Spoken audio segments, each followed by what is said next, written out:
La plaça de l'Ajuntament de Figueres s'ha omplert com mai de veïns en defensa dels drets polítics i les llibertats.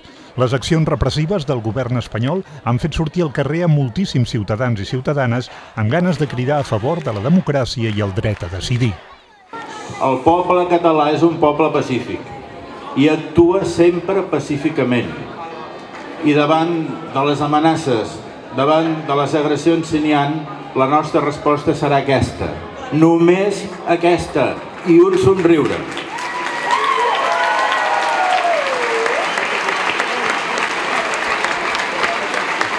En el transcurs de l'acte s'ha llegit el manifest Catalunya en estat de setge, consensuat per l'Associació de Municipis per la Independència i l'Associació Catalana de Municipis.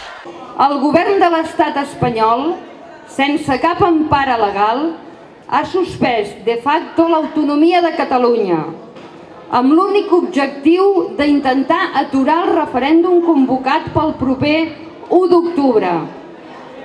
Amb l'excusa de no permetre que la ciutadania catalana es pugui expressar a les urnes, ha decidit utilitzar qualsevol mitjà per instal·lar un estat de por i setge a Catalunya. Una por que els catalans ja fa temps que hem abandonat, per substituir-la per la fermesa, per la serenitat, el compromís. No ens espantaran. Una concentració pacífica, cívica i ferma que ha deixat aquestes imatges impressionants de la plaça de l'Ajuntament de Figueres.